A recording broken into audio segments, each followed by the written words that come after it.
Well, hey everybody. It's Romania Black, and I'm trying to not drink as much Dr. Pepper. I know I'm not fulfilling my duty as an intellectual, but I am trying to get healthier over the summer, and so I'm trying to swap to something that's not quite as filled with, syrups and stuff they put into American sodas. So that's where we're at. But still, it's kind of like when you smoke a while, you need like a placebo of holding a can. For the episode, we're on episode 11 of Steins Gate 0. We're not quite to the halfway point yet, but we're getting there. And last episode was definitely a setup episode with Maho revealing that Kurisu's laptop is with a trusted individual, and Okarin's like, nope, mayday, mayday. And I was like, yes. So we're in the process of dealing with that crisis. The one comment that I got for episode 10 was from Matokai Meiji for episode 10 said, Moika's outfit, I'm pretty sure that was the one that Okabe won in the gift exchange. I think what happened is he traded it to Maho, and then Maho gave it to Moika. That's what I feel anyway. Maybe it's different, but I think that's why Moika is not comfortable in it, because she just got it, but I don't know. I definitely agree with you. Based on how it looks, I feel like the trajectory was Okarin to Maho, Maho to Moika, and Moika just wore it. I don't think Moika is uncomfortable because of the outfit. I think she's uncomfortable because Ferris was grabbing her boobs and sexually assaulting her. I think that's why she was uncomfortable. And man, there was Moika in the English dub. I watched the English dub for episode 10. She was not having any of it. She was clearly saying no for the record, and Ferris was not adhering and was not being consensual, and that was uncomfortable to watch. So the English dub made it even worse. And then I feel as if the voice actors were in on it and how uncomfortable they were, because as soon as the moment was over, the voice actors from Maho said, well, that was bizarre. And I was like, yeah, it really is. I just, definitely a wee tiny blight upon the Steins Gate series. But I did like how Okarin, even J. Michael Tatum calls out Daru in the dub being like, he's enjoying this way more than is appropriate, is literally what he says. Although I did like Nye calling him Mr. Smiley Bear. That was really cute in the English dub. So yeah, maybe we're done with that weirdness. Because now, hopefully, it feels like we're getting to the nitty gritty and getting into some, conflict happening in the series. So we'll see. But anyway, thank you. Those of you that are watching this series with me, I really appreciate it. I hope you are enjoying the reactions and discussions. Even if you are afraid of spoilers, which I understand, some people don't want to comment because they don't want to spoil me, you can definitely let me know what parts of the episode that you liked, and definitely comment down below. And if you don't want to comment, please help me to be seen by the algorithm, and like and subscribe on YouTube if you want to see this every other Saturday. The other series that's on the other Saturdays is really fun too, so you should give it a watch. But with that being said, we're not going to waste any more time. I'm going to get adjusted here, and then we are going to start episode 11 of Steins Gate 0, and we are going to do that here in 3, 2, 1, and let's go.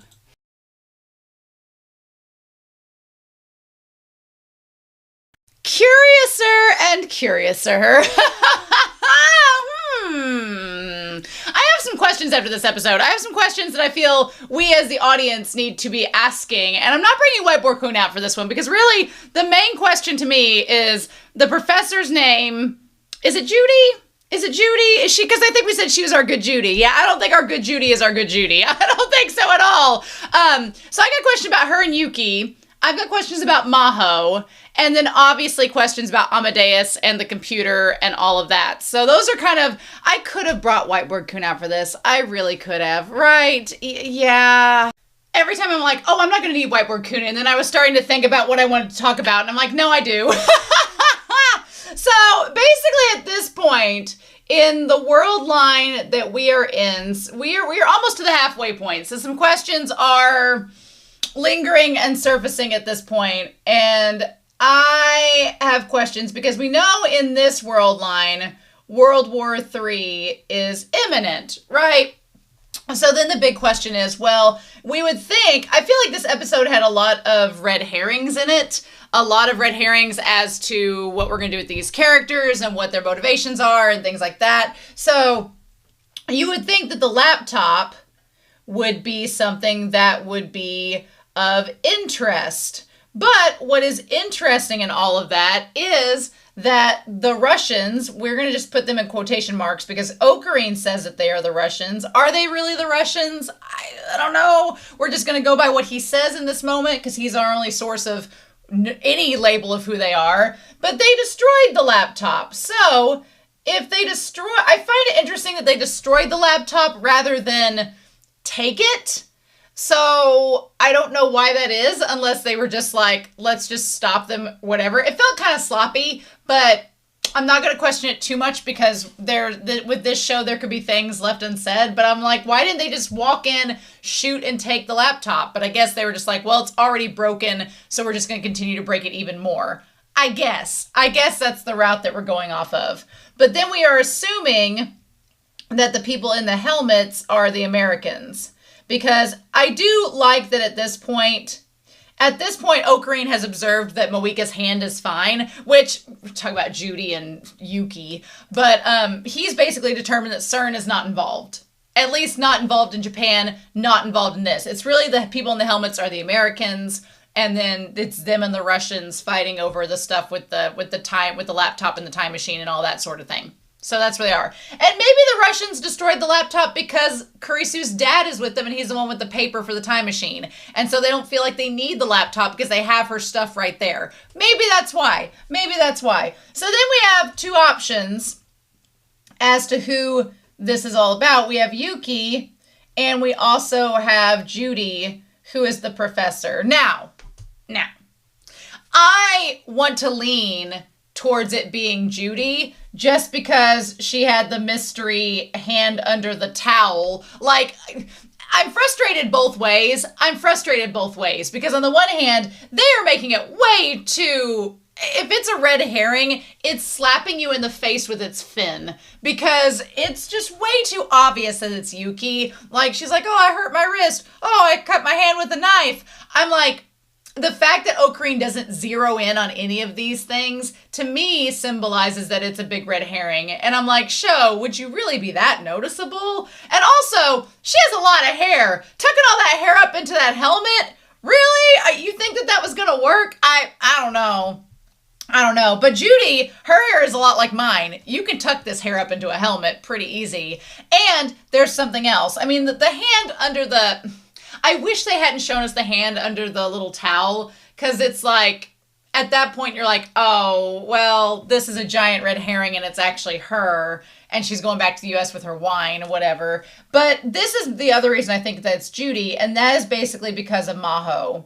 Like, she takes Maho as a hostage, but she does not hurt her and instead lets her go as soon as Okarin does negotiations, which, if you think back to the original Steins Gate, Moika was like, no negotiations, boop boop. And here, Judy seems to care about Maho and also wants to keep Maho alive because she's Kurisu's friend and might have information about her. So I'm leaning towards that the person in charge of trying all this is Judy because she's conveniently not been there. She did the whole thing where she looked to the side and saw Kagari and all this and da-da-da-da, but she's not been present for all these things. She has connections to the lab, all this. I think Yuki is just a big old red herring. And plus, it would be kind of weird for Suzuha if she found out that her mom was like one of the catalysts for World War III. Suzuha's been through enough. Let's not put Suzuha through any more things, shall we?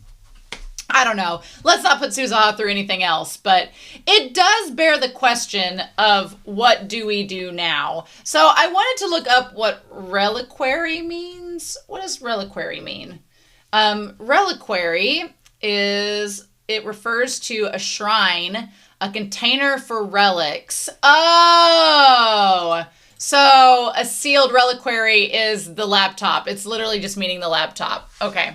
So the Pandora forgotten existence. This whole episode is talking about the laptop and Kurisu's legacy, which I get that we're going to talk about Maho in this. I get Maho wanting to hold on to the laptop and trying to break it because she does have kind of that rivalry built in with Kurisu. But when she's talking about it being her legacy and remembering her by, I'm like, well, she also has other papers that she's written. Surely y'all kept copies of those somewhere and not just on her laptop. And also, the fact is that you have Amadeus. Amadeus is literally her legacy, if you think about it. Amadeus is the relic. So I guess if something happened to Amadeus, then you wouldn't have Kurisu. If something happened to Amadeus and Amadeus was no longer, available to be around, then yes, Kurisu's legacy would be over. But I don't know. I guess I understand her hanging on to the laptop. That makes sense.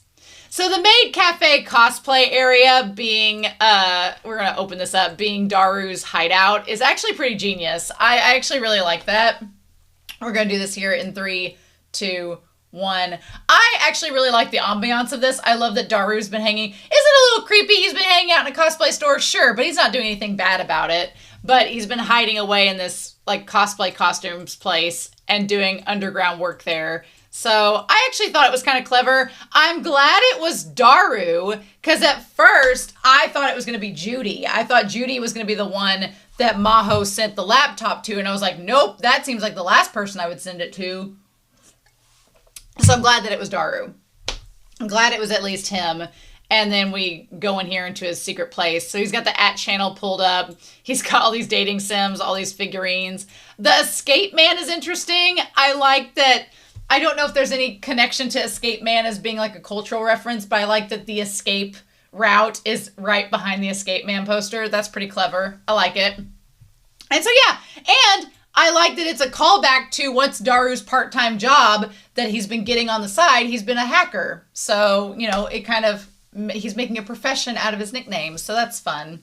I'm also glad that Maho has been told everything with what happened in the Otherworld line and in Steins Gate, because she needed to know. And at some point it was like she was gonna it's one of those things where it's better to tell her the full story and then for Okarin to expressly say, do not do this, than for him not to say anything and her inadvertently try to find out and do something, which is what he doesn't want her to do. Now, I'm a little worried because, I'm kind of in a weird place because at this point in the world line, Maho and the professor are going back to the U.S. So I didn't think they were leaving. I didn't recall them being we're going back to the U.S. within a certain time frame. I guess since the lab's been wrecked and everything, I would have liked a little bit more clarification about that early on in the series, but whatever. So they're going back to the U.S. Now, it could be that Suzuha doesn't quite remember Maho because she was back in the U.S. when all this stuff was going down. That makes me kind of sad because that suggests that she hasn't been in contact with Okarin and the others. Or if she has been in contact with Okarin, then Suzuha wasn't present for it, so it's happening away from her. I don't know how to feel about that. Also, it makes me worried because if Maho goes back to the U.S. and something happens with Judy, I'm like, I don't know how I feel about this. Maho's not mentioned at all in World War III. So it could be she's in the U.S. when it's all going down, but I don't know how I feel about that. We just got her and Okarin making a connection and then she's leaving, which frustrates me. I'm like, what do you mean they were just making a connection and now you're going? I don't like that. What do you mean? So anyway, we get this whole confrontation with Daru and them, and I'm glad Okarin is abort the mission, destroy the computer. So we destroyed the laptop. That was going to happen anyway, so we've successfully gotten rid of that. I'm kind of with Suzuha though. I don't think that just destroying the laptop is enough to avert World War III. It's kind of already in process. The whole thing that averts World War III is not the laptop being destroyed. It's not Amadeus being created. The whole thing that averts World War III is making sure that Kurisu doesn't die and that her paper doesn't go with her dad overseas. That's what's going to prevent World War III. And we as the audience know that by the end of this series, we have to reach the point where somehow Okarin figures out that he's got to send the video back to himself where this series starts and then prevent and use it to convince Okarin to fake Kurisu's death and prevent this all from happening. Like, we've got to get back to episode 24 of Steins Gate, and we're not there yet. So it's just trying to, like, feel out how we get to that point, you know? So, and Daru's like, well, I don't want to do that. That's lame. And he's like, well, this, you know, if the time machine is created, you know, or is tampered with, then Suzuha is going to be in danger. And so I'm glad that Maho didn't, like, leave the whole place. And Daru's like, you know, you need to tell her. And Okarin's like, and I understand that Okarin is recognizing that Maho is very similar to him. And he's like, he's like, Maho loves Kurisu like I love Kurisu. And she's going to want to save her like I wanted to save her. We're very similar in that regard. And if I tell her, I'm afraid she's going to try. And she has the means. She has the professor. She has the lab, everything. He's like, she could find a way to connect the time machine. And he's like, and I don't want that to happen. But I'm glad he finally tells her, because if he hadn't, she was going to keep researching it because it was going to nag at her. And then he's like, I might as well tell you now so that you don't do it when I'm not here. But I'm just going to tell you, saving Kurisu is out of the question. Mm-hmm. Which, I mean, by the end, I like Steins Gate Zero. I'm enjoying the series. But in the back of my mind, I do kind of understand why people were like, they wanted me to watch this series before watching the last episode, which I'm glad I did watch the last episode because it's giving context. But it is kind of like, again, a Pandora's box. It's like a Schrodinger's cat situation. If I hadn't watched the final episode, then the question would be, you know, how do we get back to that point? But then by watching that final episode, I know we are eventually going to get there. So now I'm kind of a little impatient, being like, well, how do we get there? When's it going to happen? What's going to happen in the meantime? And we're not even halfway through the series, and Maho and the professor are already going back. So I'm like, what else are we going to do for the next 12 episodes? I'm like, what are we doing for the next 12 episodes? Because there were some people that critiqued Steins Gate for having a slow start. I don't think Steins Gate had a slow start. I think we built everybody up, and we're building the mystery of the time leap machine and the phone microwave, name subject to change. I love it. We're building it up really well. My thing is, I'm like, my whole deal is, this feels like it's a slower build up because we're getting to, when is World War III going to happen? What's it going to propel him to getting to this? I don't know. We still have 12 episodes to see what's going to happen. So I'm curious to see if it's going to get as intense as I think it's going to get, but I don't know. So meanwhile, Mayuri and Ruka, which Ruka's room is adorable. Look at the little frogs look like the Mr. Toad, like hanging up there. Yes. And like the little bulletin board and like the little lamp and all the necklaces and stuff. How cute. And then Kagari. My other thing is, too, Kagari has nothing to do. Kagari is just sitting there watching a commercial that she somehow has vibes with. We don't exactly know how, but she somehow has vibes. She looks like a Quincy. But yeah, so Kagari just doesn't have anything to do with the series at this point. So I'm curious what they're going to end up doing with her. She's working for Mr. Braun, but I don't know. Kohei, 50% less sugar. What? Meanwhile, we have all these guys tracking and headed towards where Daru's base is. Now, what's interesting is this kind of works two ways, and the show could go two directions with it, because what I thought initially before seeing Judy's hand and before seeing like the very obvious bandage on Yuki's hand was I was like, oh, Yuki has Daru air tagged, and they're all going to Daru's location, and that's where the laptop is. But in hindsight, that doesn't make so much sense, because if they really wanted the laptop, then they probably could have traced Daru earlier and gotten it then. But what I think it is that Judy has Maho air tagged, and she knows where Maho's location is. And when Maho and them showed up the laptop, that's when Judy's like, okay, now we're going to go in and get the laptop from them and do all that. So I feel like Judy is our prime suspect, especially after this episode, because it all kind of lines up perfectly. I do really like the setup of Daru's like hideout and them all sneaking in. I really do like that. And so Okarin talks about making a time machine is far off. And right now we've completed the phone microwave and the time leap machine. and we've manipulated the past. And so now Maho's like, okay, Suzuha is like, the fact that she's here and she knows, now Maho knows that Suzuha is his daughter, is like, that means that the time machine is here as well, right? And Okarin's like, yes, it is. And he's like, that's why you said not to think about saving Kurisu. And he's like, no, we cannot manipulate time. Never. And of course, Maho points out what everybody's been thinking every time it gets brought up. And Okarin's like, it is not that easy. And I love the way that it's worded here. When you change the past, all assumptions you had of it goes right out the window. For the record, I'm really excited to hear J. Michael Tatum in the English dub, but Miyano Mamoru deserves some praise in this episode because Miyano Mamoru is such a good voice actor, and his way of just getting soft and tender when it's him and Maho in the hotel room, like him being very assertive here with about the time machine, he's so good. He's so good. I'm like, I love me some Miyano Mamoru. Yep. And so he's like, it could take away people's success, their identities. It could strip the world of their existence altogether. He's like, I know. And he's like, countries and organizations would do anything to get a power like that on their hands. It's more fearsome than any weapon ever made. And, Maho, the scientist in her is like, but we don't want to see just what's inside. And he's like, nope. The mere possibility is enough to spark a war. He's like, I've been through hell and back. The me of Steins Gate episode 11 would probably agree with you, but the me of Steins Gate 0 episode 11 says absolutely not.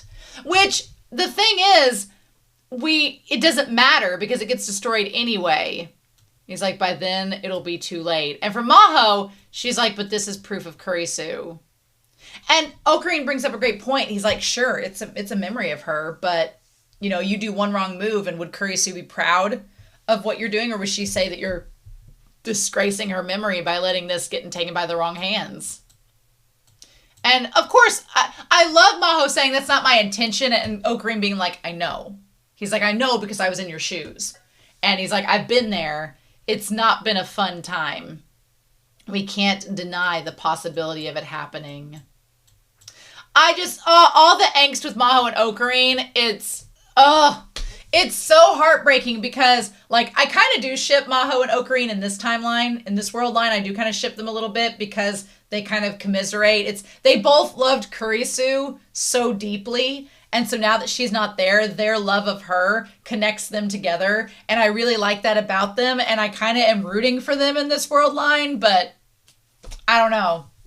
I think that, Kurisu's kind of like, Maho's like, any chance to get Kurisu back, would be accepted. My question is, Daru, whenever he says here, he says, he goes there and he calls. He's like, they've already tracked us. And he calls and says, okie dokie. So did he contact Yuki? Did he talk to her? I don't know that. It would be curious to see who he was talking on the phone with. But in any case, they get tracked down by, it's either Judy or Yuki. I'm leaning towards Judy. They have the voice manipulator, so you can't tell.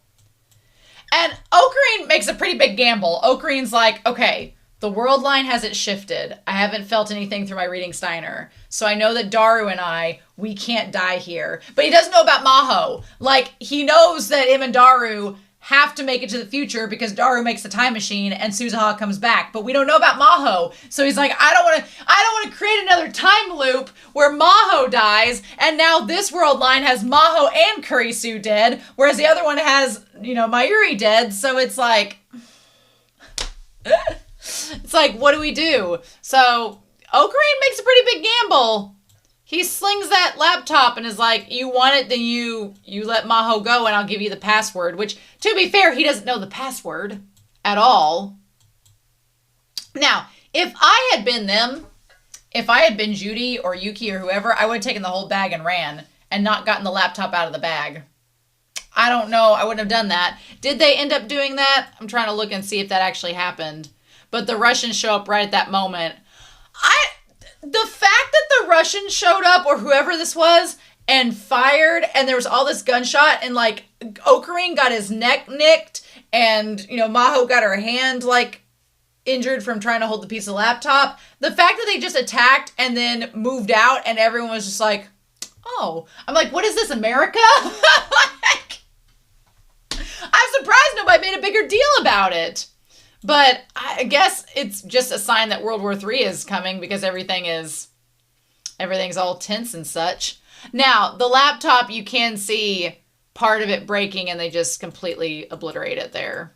Now, there is a question of if, like a memory chip or something from the laptop. I'm not good with tech stuff like that. If maybe Judy got a hold of it and left, I don't know. We don't know exactly. My other question is, were Judy and them going to hack the laptop to try to get all the information, and the Russians are just preventing that from happening because they already have the time machine information? This is my problem, though. Now that Okarin has told Maho about the time machine and all of that, and they're going back to America, this is my fear, because Maho's human. She's human, and she relates to Okarin, but here's the thing. Even Okarin had his moments of weakness. Okarin is trying to warn her because he's been there, and he's experienced it, and he knows how much hell it is, and he doesn't want it repeated. But Maho has not experienced it, so she doesn't know, so she's just relying on what Okarin says, and her and Okarin even have their moments of, connecting, but then not fully connecting. My fear is that she's going to go back to the U.S., and she's going to maybe tell the professor or reveal what's going on, and she is going to be tempted by Judy. Judy's going to not have the laptop, but she's going to know that Maho's talked to Okarin. My fear is that Judy's going to convince Maho to open up to her. She's going to reveal the stuff that Okarin told her, and then Judy's going to be like, well, we don't have the laptop, but we do have Amadeus. And that's Maho's memory, so we could talk to her about it and see if she'll give us any information since she's got Kurisu's memories, and then they're going to get the information about the time machine from there. And that's going to be what Okarin's nightmare is that that's how the Americans get the time machine info to battle it out with the Russians, and that's going to lead to World War III. And it's not going to be, it will be Maho's fault, but then it'll also be Maho's human, and humans make mistakes, and I just see it happening. And I see Okarin being like, what did I just tell you? Also, the fact of, her hand bleeding and, him having, the nick on his neck and all this, I'm like, and they're just kind of not, making light of it. I feel like we've become desensitized from Steins Gate. At least Okarin is desensitized at this point. Because that's really scary. That's really scary. Also, her clenching up because she's so scared and her arm won't open up. It's very relatable, and Okarin being so gentle with her sends me. Because and her crying because she's really sorry that she lost the one thing of Kurisu. She couldn't protect her laptop and her memory. I definitely feel like her and Okarin have bonded so much over Kurisu in this series. The fact that Okarin's watched her cry and shed these tears and emotion about her. And it makes me sad because I feel like Okarin hasn't, been able to grieve in front of Maho, and he should have every right to. Just, Maho's been able to grieve Kurisu, he should be able to grieve, and she should be able to see that. Whether or not that's going to happen in the future, I don't know. He's kind of grieved about her over it. I also like Moika showing up with the first aid kit, and that's when he notices that her hand is fine. So she's clearly okay. Yeah, she's okay. She's not at fault at all, meaning it's somebody else. He thinks it's somebody from Derpa or Stratfor, one of those. And honestly, what Maho experiences in this with nearly fainting, I totally get it and can relate. I think I've talked about it on the channel, I had a medical procedure done and back in December of last year, and I tensed up throughout the entire procedure, and I thought I was fine. And then the moment that I let out all that tension, my body just went, and I actually fainted, which was not fun, not cool, don't recommend. But in the process, it was just because my body had all this tension stored up, and it just went limp. And that's exactly what happens with Maho. She has all this tension, and then she just finally lets it go and nearly faints. Now, Show, I'm going to need you to do something, Show. I'm going to need you to keep Ferris away from everyone. Ferris and Daru need to stay away from everyone. That is the one thing about Steins Gate Zero that I don't think we saw pretty much at all in Steins Gate, is just there is some like somewhat physical humor that I'm going to use humor in quotation marks. It's kind of creepy and non-consensual. Not a fan of it. But it is what it is. But it's just kind of weird. It's not my cup of tea at all. And of course, it leads to Okarin accidentally seeing Maho naked, which is not fun. And she asked him to forget about it. And he's like, I'm going to do my best. But she's like, in times like these, just say that you will. And I really liked this hotel scene between the two of them. I liked that they connected back. She like says the phrase about your hippocampus that Makise says. And he's like, you know, did she say that a lot in the U.S.? And she's like, only when she was fed up dealing with blockheaded professors. And he's like, well, that tracks. Like, there's such chemistry between Maho and Okarin. There's such chemistry between the two of them. And they click really well that when they click, they click. It's kind of like Kurisu and Okarin. When they click, they click. Now, some people ship Kurisu, some people ship Okarin and Mayuri, which we'll talk about in a minute. But I view, in my mind, to me, Mayuri and Okarin are like best friends, brother and sister vibes. Some people have said they get brother-sister vibes with Maho and Okarin, and I can see that, so I get it. But I kind of like shipping them. I think that there is some chemistry between the two of them. And the fact that, you know, she asks him to stay by her side, she's like, would you stay here a little longer? And he's like, yeah, I'll stay till you fall asleep. I wish that he would have done that. I wish he would have got to stay the whole time. But then I think it would have gotten too romantic. I think it was like on the verge of romance, and then it just got a little bit muddled.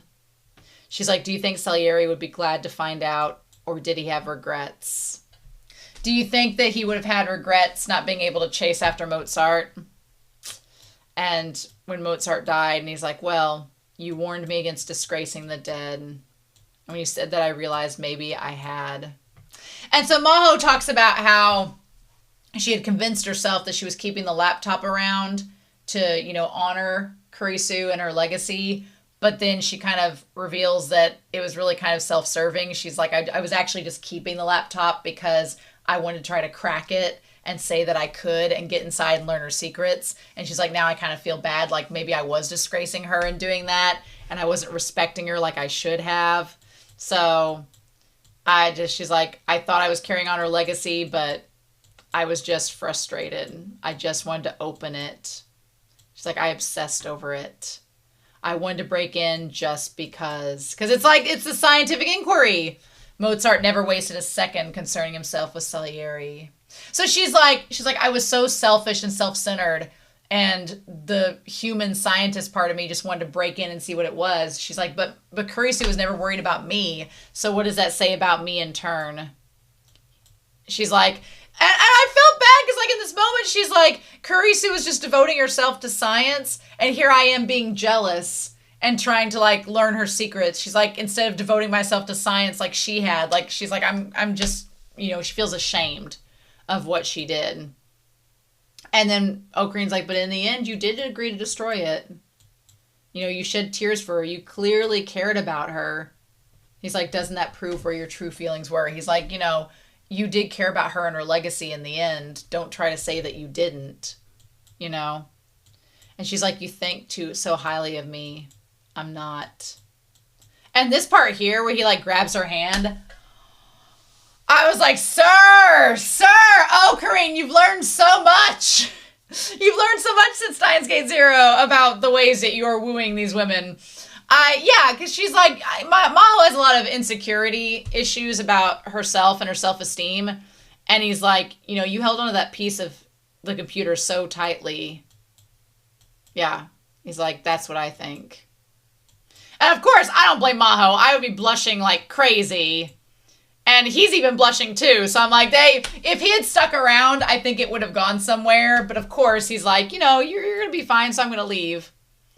And then she says, you repeated that same time period over and over. And what she wants to ask is, she's like, were you and Kurisu in love? And she can't bring herself to ask it because she loved Kurisu. And he can't bring himself to answer because he, then it makes it awkward between the two of them. Or does it? Or does it? So, the way that they left it hanging, that frustrates me so much. I didn't want them to leave it hanging. I wanted them to talk it out and talk about it. They didn't do it, damn it. Oh, that's just so frustrating. When he says, no, forget it, I'm like, no, talk to her. I mean, I guess we made progress with him talking to her about the time machine, but I'm like, just don't leave it hanging. Especially when she's leaving to go back to America. Don't just leave it without closure, son of a bitch. So, they're leaving to go back to the U.S. Yuki is there. I guess, again, it seems like a red herring because why would Okarin and them not question her about, if he was suspicious of Yuki, why wouldn't he question it? And it seems like an oversight with the show because he's been paying so much attention to Moeka and now he's been looking at everybody's hands and he, to not notice Yuki is kind of like, but, you would never suspect Yuki because she's Daru's future wife. So, Maho says that the professor is inviting Okarin to go to the university to study there. And Okarin is like, well, sure, I'm going to study up so I can go there. It was giving me Josei, the tiger and the fish vibes, where Okarin's like, yeah, I'm going to save up and get a scholarship to go over there and study. It was giving me those vibes. So then Fubuki asks Mayuri if she's okay with Okarin going over there.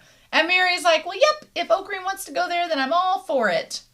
Now, do I ship Mayuri and Okarin? No, I think they're like siblings. But do I think that Mayuri is worried about Okarin leaving her? Yeah. And in the original Steins Gate, Mayuri didn't have to go through what she's going through now. In the original Steins Gate, her and Okarin were besties, and she was like, oh my god, the lab's full of all these people, we're all together, and everybody's having this big community, it's so wonderful, and then she died. So, we didn't get the chance in the original Steins Gate to see how she would feel about Okarin slowly drifting apart from her. And here we are getting to see that. And she's not handling it great because she likes Okarin. He's her best friend. She's always been near him. So the idea of him drifting away from her is really scary. And she doesn't like it. Yeah. And so then Daru carries that. She's like, oh, thank you. I'd appreciate it. And so he's like, Suzuha's not buying it, but she thinks there's still a chance of World War III. He's like, I've done everything that I can for now. You don't have to worry about it. Yeah. And then, of course, the professor's like, are you planning a date? And it's like, well, how could they plan a date when they're leaving cross country, you weirdo? So then they tell him that, because they're leaving the country, they're going to have to revoke his access to Amadeus. I don't know how I feel about that. On the one hand, they established that the more he talks to Amadeus, the more chances there are of her remembering the time leap machine formula, and they want to avoid that. So on the one hand, I'm like, well, that's good. But on the other hand, I'm like, but then Judy and them could try to hack it. So I don't know how to feel about him not having access to Amadeus. I feel like it's, he's going to be quitting cold turkey from smoking. How's that going to go? Is he going to get in contact with Maho to try to talk to her or touch base? I don't know. I do like that he acknowledges that, Amadeus is a tsundere like Kurisu is, and she's like, well, she asks if he said goodbye to Maho, and she's like, I'm grateful you spent time talking to me. I'll try to remember you. And he's like, your face is all red. So, don't tease Maho too much. He's like, someday, I hope you can laugh from the bottom of your heart. Well, that feels like foreshadowing. If there has ever been foreshadowing, someday I hope you'll look back on this life and think much of it. All I could think about when she said that was at the end of episode 23, when Okarin realizes what he has to do to change the world lines and to save Kurisu, and he laughs like a mad scientist. That's what I thought of whenever that happened, and I'm like, is that foreshadowing that happening, or is it just are we going to come back to that line at some point? We're at the halfway point, so maybe. But yeah, and then Maho's like, you saved my life. I'm extremely grateful, and I'll be waiting for you over there. So yeah, so she's expecting him to come to the U.S. at some point to go to the university. And he's like, sure, I'll do it. Them like holding hands and shaking hands looks like a heart. I'm sorry. I'm just shipping them. I can't help it. It's just, it has to happen. But yeah. And then he says time moves on again. Ruka's back at the shrine. Kagari's working at the TV place. Suzuha is waiting for the inevitable doom of this world line. And then, yeah, Judy, who's me. Look at us. We look exactly the same. I could cosplay as her. No one would recognize me at a convention. They'd be like, who are you? You just look like yourself. But I literally am her. Like, we have the same damn hair. I just need a pair of earrings. But yeah, and so she gets the wine. And then what do? They go, like, her hand under the blanket. Bitch. That makes me think it's her. Show your red herrings and your fake red herrings. Your red herrings on red herrings. Yeah, and so then you have Okarin looking down at his phone and Amadeus is no longer there. And, you know, he's kind of looking like forlorningly off at them flying away. And I feel like Mayuri knows that something's up and that he's not fully happy with the way things are for him there. And I would, if I were Mayuri, I would feel sad too, because there's like this sense of inadequacy of like, what can I do to make things better? I don't know what to do. So I'm kind of like, you're stuck in this rut of like, how do I fix things? So I feel for Mayuri. But yeah, everything, Ferris isn't there. Ferris and Moika are not there, and Ruka aren't there, but the others are. Oh, and Mayuri's other friend. No, she's next to Yuki. So yeah. Oh, interesting episode. I don't know. Next week is like the halfway point. So I'm like, what do we do now? But anyway, we got 2 weeks to worry about that. So I'm going to be looking at another show next week. And then the following week, we'll be back with episode 12. So in any case, I'm really excited to hear your thoughts down below about this episode. If you do have any spoilers, please spoiler tag. But otherwise, let me know what you thought of the reaction, what you think about the discussion, and we'll be back probably with Whiteboard Coon next week. So in the meantime, I hope you all have a wonderful week. Please stay safe, take care, and yeah, I'll be back very soon with more of Steins Gate Zero. And I'll see you then. Bye.